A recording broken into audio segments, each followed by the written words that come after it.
Welcome to the Filmcast review of The Little Mermaid, the new movie directed by Rob Marshall. I'm going to read the plot summary from IMDb.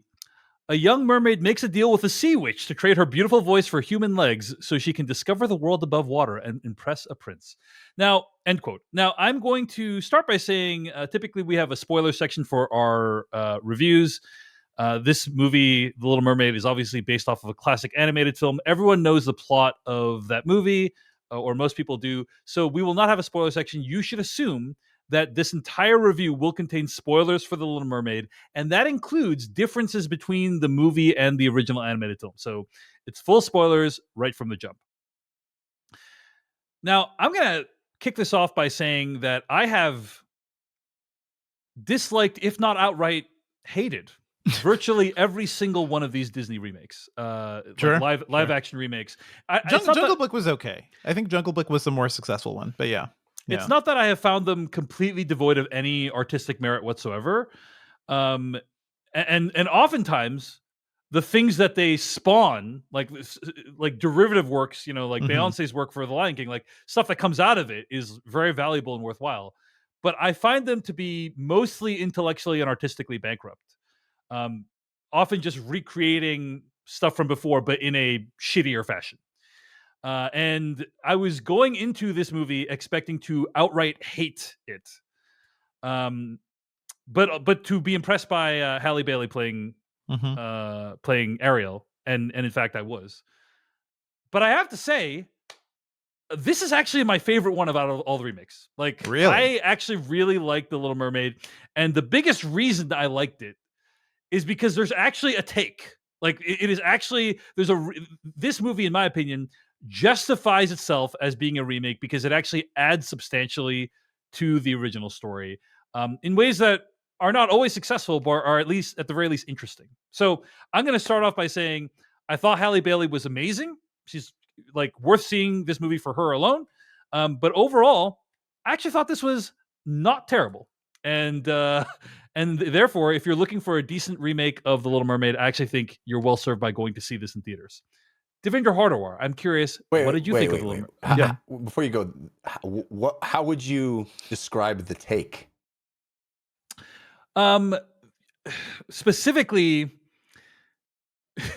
if you watch The Little Mermaid and you thought to yourself, I really wish I knew more of Prince Eric's backstory, then you will get you will be richly rewarded when you watch The Little Mermaid. That's the take. That's the take. But what is the take? I think that there are a bunch of little changes that, when added up, are like somewhat meaningful. So Prince Eric, like he gets a lot more screen time and a lot more backstory in this movie.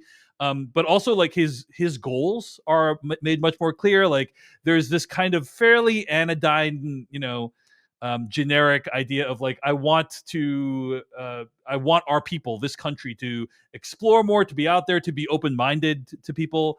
That's like not really nearly as present or well developed in the original movie. And obviously, in terms of representation, this movie is much more progressive. You see mermaids of all different kinds in this movie, and indeed. So I don't think actually talk about those differences, or anything. Really. So and some of the lyrics have been changed as well, which I can get into in a bit. But yeah, so like together, all these things kind of make it, like, give it a little bit more of a progressive message, Jeff, I would say. It's not like the most amazing take. I'm not like, wow, what a revolutionary way to take the story. It's just kind of like, okay, this is like evolved enough that it's not just like, mindlessly repeating all the stuff that happened in the animated film. Did I answer your question? No. Okay. Fair. I think we'll get to what I thought, but I think that the defining that as a take is a bit generous, but that's your purview to do. That's completely fair. I mean, right from the opening scene when Eric is like I'm like, wow, this is new. This is fresh. Right. The man swinging on a rope. Man swinging on a rope on a Disney adventure, on a ship. Yeah. Like, what is this? Pirates of the Caribbean? Okay. I already can sense how this review is going to go. Devindra Hardawar, what did you think of The Little Mermaid? I mean, I'm going to say up front, we are not the core market for this movie or for this remake. So, I'll put this out there. I think for my daughter, just saw the original Little Mermaid. She loves it and she wants to see more. And she wants to see that follow-up sequel, which I actually never saw. But all the 90s like Disney stuff, I watched obsessively as a kid. So that it is a part of my life too.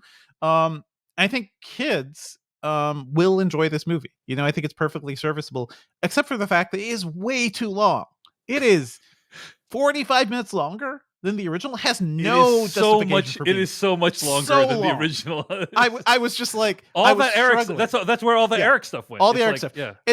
He's not like, the actor is not really giving us much there. Like, sure, we get more backstory, but I could care less about him because he's giving me nothing. But this movie, like you said, Dave, like Halle Bailey, yeah, it's fantastic. Like there's a moment when she's singing Part of Your World, right, where just kind of like the sound design shifts for her, or maybe that's just her voice. I don't know. But there's a point where my theater just like erupted with her vocal range, and it just like, it kind of blew me away, and she's fantastic, and she gives a lot of great energy here. Yeah, I got chills watching Halle Bailey sing Part of This World, and it's like, not many movies can give me chills. Like, so just like, even if it did that, that's already like better than most movies, right? But that is one aspect of a 2 hour and 15-minute long movie. So it is a 2.5 minute song in a 2.5 hour long movie. What we also get is Daveed Diggs, Sebastian, and I'm like, I don't know what's going on here. You were, what was he? He was in Hamilton, like playing, what was he? Lafayette, right? Like he was playing high energy roles. What did they do to Sebastian? Just his song. I listened to that song pretty much, like actually several of his songs every night during bath time. No energy, no like. No, like when you said you listened to his song, you're talking about Under the Sea. Is that what you're talking about, or talking about Under the Sea? I'm talking about Kiss the Girl. Yeah. Bath Time. Those are bath time. You listened to the original version, not the Daveed Diggs versions. Yes, okay. I listened to the originals, and I forget the name of that actor. Actually, I should look that up. But there was always a sense of like actual energy and presence, and I don't know. I feel like Daveed Diggs was doing so much work trying to keep the Caribbean accent going that he could not devote that energy to the song. So not great. I have issues with the way all the animals look is just kind of freakish. Just Flounder again. What did they do to my boy? He looks like he's supposed to be colorful, but he's like a sickly pale vomit yellow. I don't know what's going on there. I also find most of the sea creatures freakish, grotesque, freakish. And my favorite bit is when Ariel is above ground and Flounder just trying to talk to her. He's like constantly like kind of bobbing up and down. We're like flapping while he's like. There's one sequence where he like goes into the ship. Yeah. And Sebastian's like, you are literally going to die by having this conversation, you insane person. It's Samuel E. Wright played the original Sebastian. Samuel E. Wright. Iconic love his voice. Performance. Yeah. Love his voice. Yeah, the animals don't work. There is a new song here, which it was something different. There's a couple new songs. Okay. And I will say one of them was pretty great. And there's actually like part of this world reprise, and then there's Scuttlebutt, which is like Scuttlebutt is like, hey, we also heard Hamilton.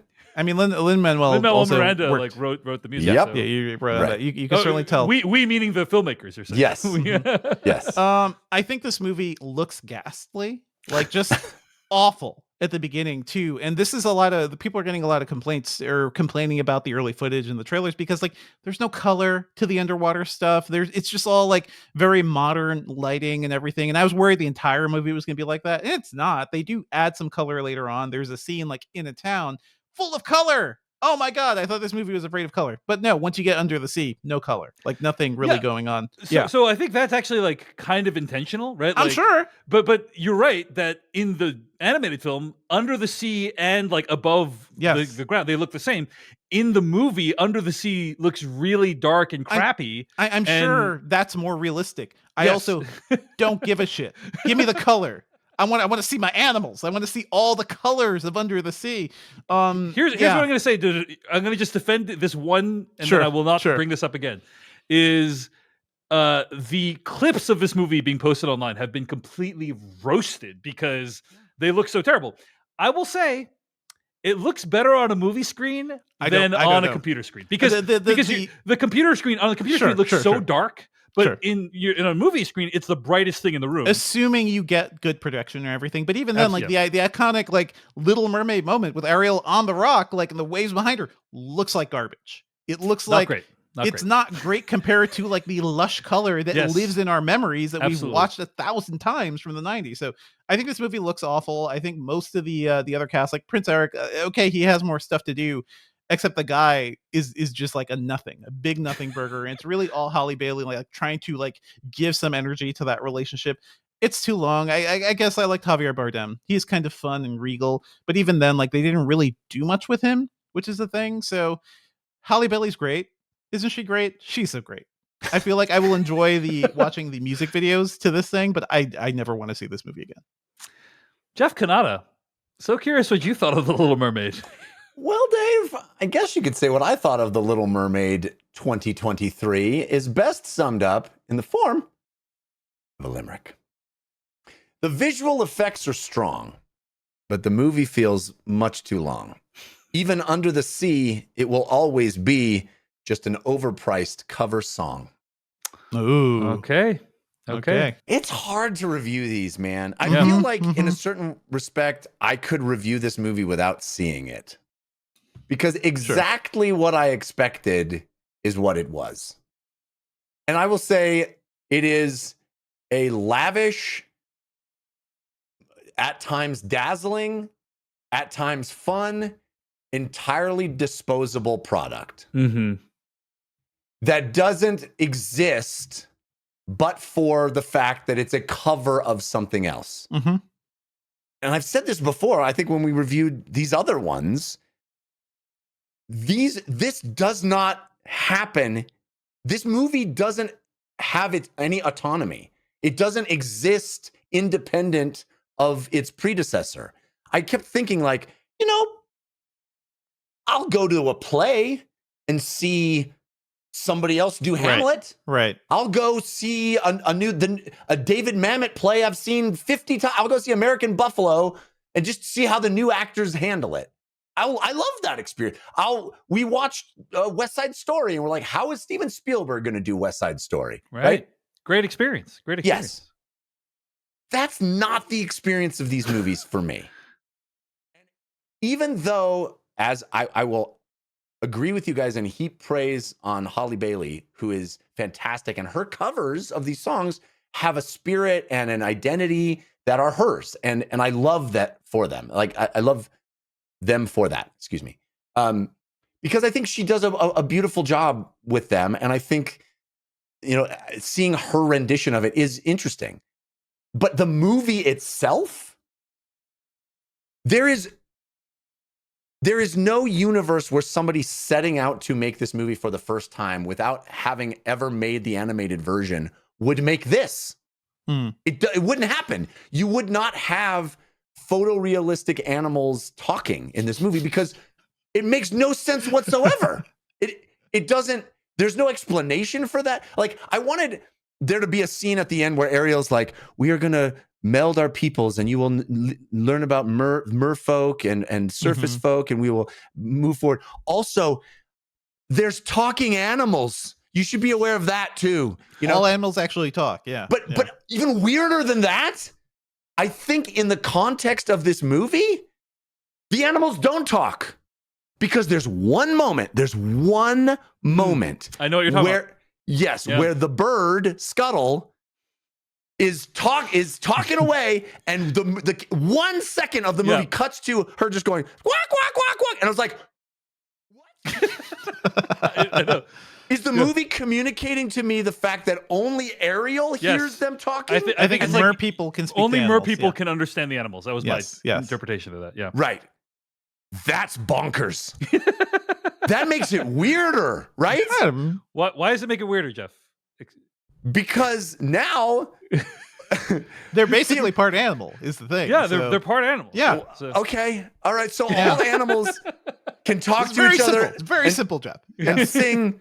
Yeah. And so all the time when he's like, La la la la la la, kiss the girl.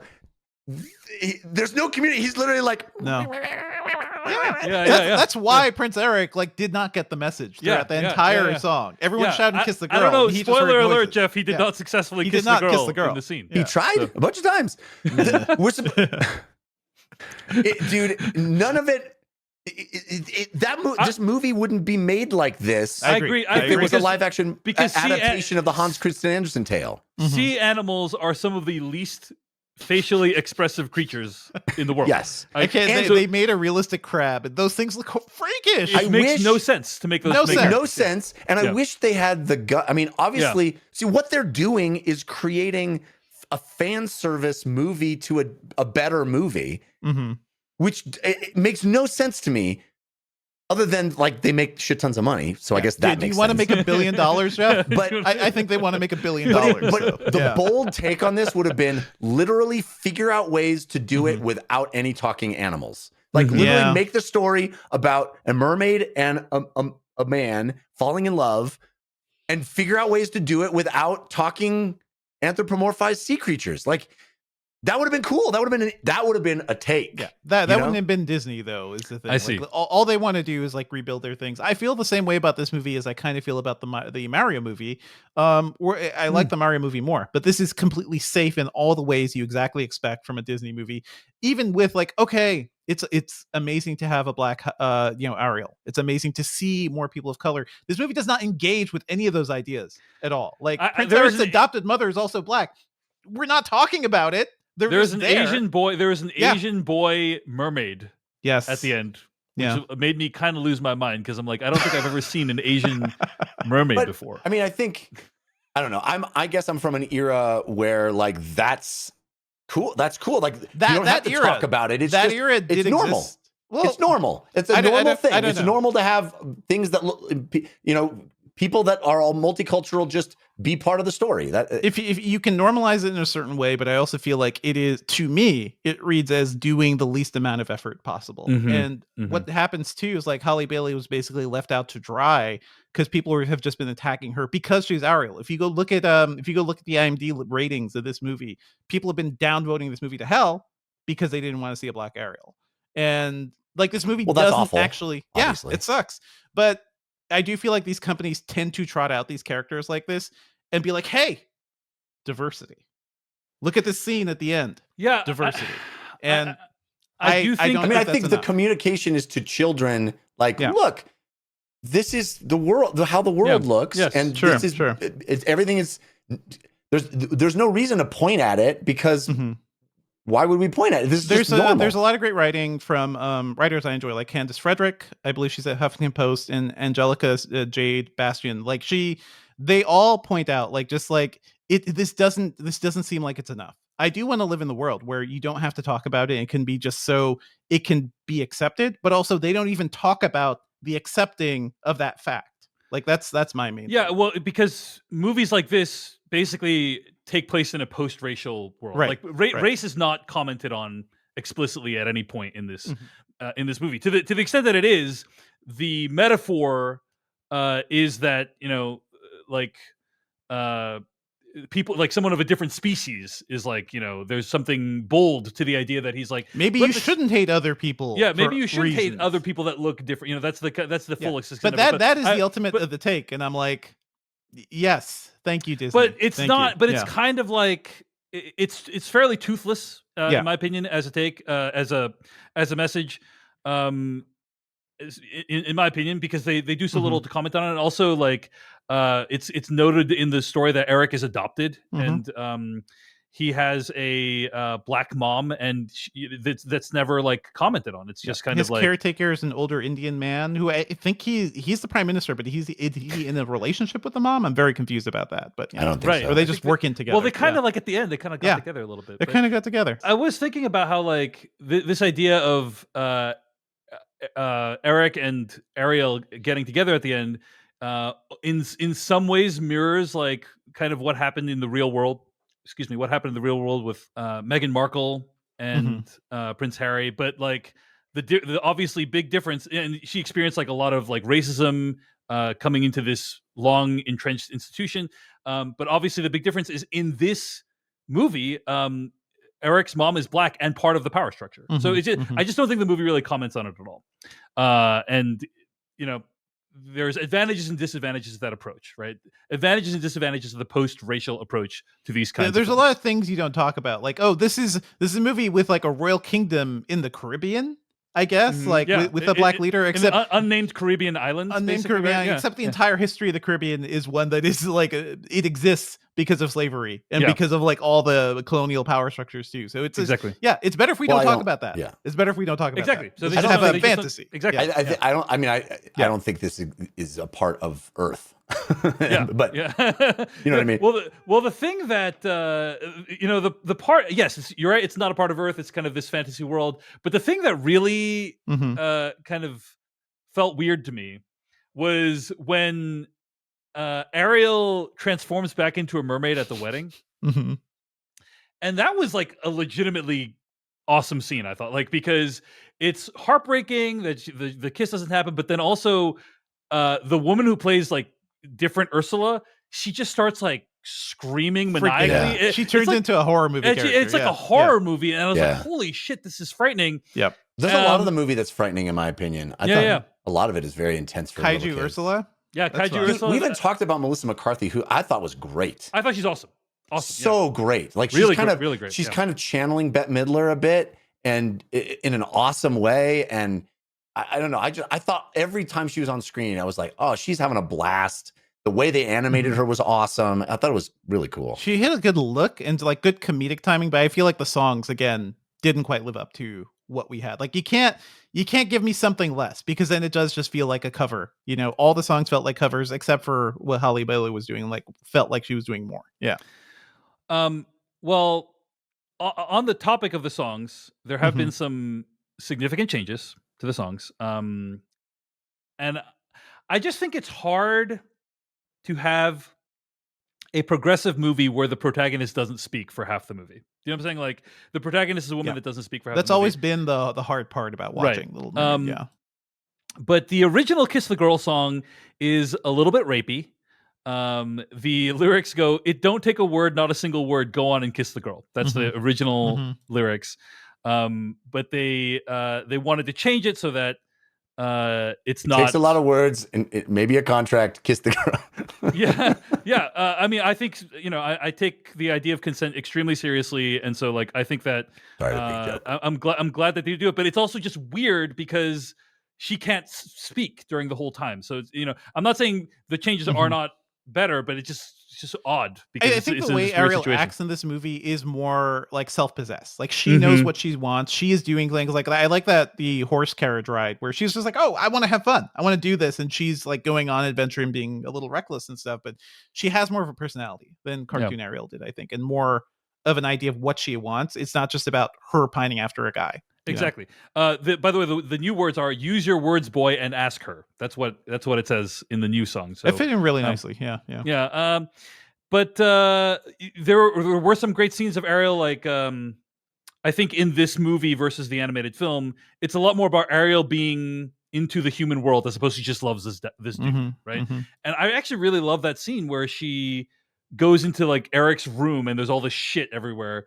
And she's like looking at it, and like when she starts like spinning the globe, like this wonder in this character's face, I thought it was really special. She doesn't really love him. She's just with him for all the human stuff, all the trinkets. Yeah, I like this movie. Like, I was because I saw all the clips online and they looked awful, and I was just like, I dislike every single one of these remakes. But I actually was like surprised that I was like, oh, there's actually some really nice moments. The other thing I want to shout out is they add kind of these reprise moments to Ariel at the end, like where she sings like kind of like chunks of the Part of Your World song like later on in the movie. I don't recall that being in the animated film, but there's this moment when she's like, talking about what she gave up to like be part of this world that like rejected her, that it was like legitimately heartbreaking. So there's just a lot of like great moments in this movie that I liked. I'm not saying it's awesome. I think I am very sympathetic to everything you're saying, Jeff, about it's just a cover version and like it feels in some ways soulless, but I mean, I honestly, I agree with you a lot in that I think it's my favorite of these. Really?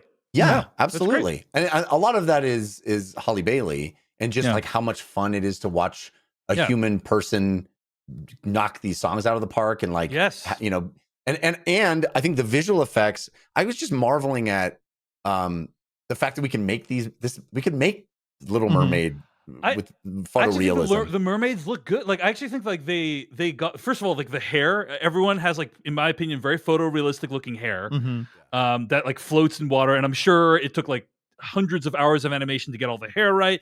The mermaids move in a realistic fashion through the water. I'm like, oh, this is like it's really amazing. Yeah, I couldn't help though but compare this to Avatar: The Way of Water, and where I'm never in doubt that those creatures are actually underwater at any point in Avatar. Yeah. And I think that's a testament to Cameron being like, we're going to replace you digitally completely, but we're also going to really be going underwater to do this, you know? And I didn't believe at any point that anybody was underwater. In this movie. because they're talking, you know, like, and it doesn't make sense that they could talk. Also, like Scuttle the bird flies underwater and is talking for like 10 minutes. Yeah. And then at the end of that conversation, she's like, well, I got to go get some air now. Gotta get some air. Yeah. I guess that explains everything, you know, like. Yeah. But I think the bigger issue, you know, having said that, I think this is the best of these, you know, photorealistic remakes. There is no universe where I feel like, hey, let's watch The Little Mermaid and we're going to pick this one. Yeah. You know? You will watch the Halle Bailey music videos. Yeah. And then on YouTube, movie. You will watch like her perform the songs on YouTube. Yeah. Like that's a great, you know, thing to do. But yeah, I would agree that that you're not choosing this one. Like when you're showing your children The Little Mermaid, you're going to show them the animated. Also, when you're a parent, you're like, I want the 90-minute movie. I want to be in and out. Yeah. Okay. Not the 2+ hour. So crazy. It does nothing to justify that length either. Oh my God. I am very glad I was planning to take my kids to see this and it didn't work out and I had to go by myself. And I was sitting next to a woman who brought 2 kids very young and they left twice and came back. I had a family in my theater like leave halfway through the movie because it's no, they left and came back twice for bathroom stuff. Yeah, bathroom. You go with the kids, you know. A couple of other changes I want to point out that happened. First of all, I don't know if you guys recall, but there was a French chef in the original Little Mermaid that killed sea animals, just like chopped up a bunch of sea animals. They just completely eliminated that character from the movie entirely. I totally forgot this moment that I couldn't believe they put in the movie. Yeah. So we start in the movie, Ariel hanging out with Sebastian. Sebastian's like, you're swimming too fast. No. And then we're introduced to Scuttle by Scuttle coming down and grabbing a fish and then going, sorry guys, I needed a snack. And I was like, that is the most horrific. Like we just fell in love with little Sebastian and you just ate his friend. It's the craziest thing. There's always this weird. We talked about this. What was the other movie recently that had talking animals? But there's always this weird caste system in these movies where there's animals that can talk. Right. And Guardians of the Galaxy. That's what it was. Sure. Where there's animals that can talk and animals that can't. And the ones that can't, they are not worthy of our consideration and love. So in this case, they're food. Scuttle's food, or the shark. Remember that shark that attacked Ariel? Can't be reasoned with that person.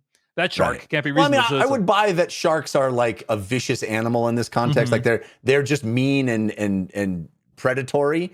But the fish was literally like, we just were hanging out with. I mean, it's in front of Sebastian. Just an innocent fish. Scuttle. It would be like a scene where like your friend comes in and just shoots another human being in front of you and be like, sorry. Oh, hey, what's up? Starts eating their entrails. Yeah. All this stuff is really with animals is really upsetting in this. You know, like you pointed out the scene where Flounder is on the thing and he's still talking. Yeah.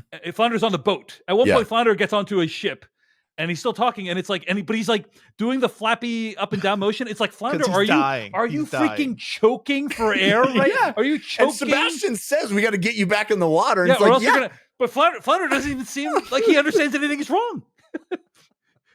He's like, what is going on here? Yeah. What is going on here? Okay, a couple of other changes I want to point out. I actually like the scene where Ariel goes into the market and like it's a great scene. Just behaves completely erratically, eats the flour eating the flour and doing all this weird ass stuff. Like that was a lot of fun.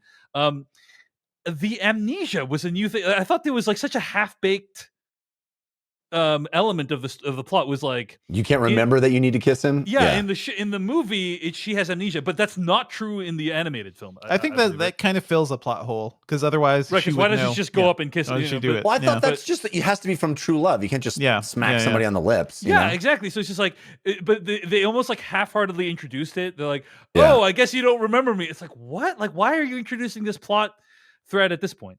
So that was a little bit weird. And then, of course, Devindra, as you point out, it's kaiju Melissa McCarthy at the end. But Melissa McCarthy is an octopus, whereas I think in the original she is more of like a squid-esque creature. Sure. Octopuses are scarier. I thought that was not great. I just have to say the kaiju part. It looked cool. I thought it was incredible. Cool. Okay, I didn't think it looked good. Like I thought Melissa McCarthy looked amazing throughout the whole movie because it blended her octopus body with the rest of her really well. And then by the time they get to the end, it's like, oh, this is just gigantic CG thing. That was. I couldn't believe how good it. I thought I just was looked blown good. away by how. I've never seen a giant actor feel like they were actually giant before. It was really amazing. I thought it felt like, again, a scene from Pirates of the Caribbean or something, like something you would expect from those movies. And actually, I think there were a few of those scenes. By the way, Flounder, played by Jacob Tremblay. I'm really going to miss it when Jacob Tremblay does not sound like a child anymore, because like he is running out of that time. Like, is there a Haley Joel Osment situation going on where we see Jacob Tremblay in 10 years? Like, what happened to, I remember when you were a kid, you were adorable. I thought he sounded good. I just wish Flounder didn't look so freakish, you know? Yeah, and I feel like freak. I feel like Sebastian and Flounder got less to do in this. Like I didn't go back and like do a scene by scene comparison, but I just felt like they didn't have much to do in this movie. And I almost feel like one out of those three characters was probably unnecessary between Scuttle and 100%. And Flounder. I think there should be a rule. I mean, I love Aquafina. I think she's a delight. It's very funny. But there needs to be a rule limiter. Yeah. You can only be one iconic animated character. You get to pick. Yeah. But if you're one iconic animated and you have a very distinct if you're doing a voice, okay, fine. Do a different voice. But if it's just your iconic voice, you got to pick. You can't be What's the other one that she was? The dragon one. Right. The last dragon. Last dragon. Right. Yeah. Yep. Got it. She's great in both of them, but it's like you can't, that's not fair. You can't do that. She's everywhere. Aquafina is everywhere. Yeah. Only other thing I want to mention is Raya, the last dragon. Yeah. Only other thing I want to mention is King Triton gets a little bit more backstory. We find out that humans killed his wife. That was apparently part of canon, but not in the original movie. And also a weird detail to throw in that makes things way more complicated, but nobody deals with. Oh, they don't address it at all. But here's the thing. Everything King Triton says is true in this movie. Humans are dangerous. They don't give a crap about the ocean. They're going to pollute it and destroy it. And it's like, hey, that's actually absolutely correct. Yes. Hashtag King Triton did nothing wrong. You know, like I think he is also one of the more sympathetic characters in the film.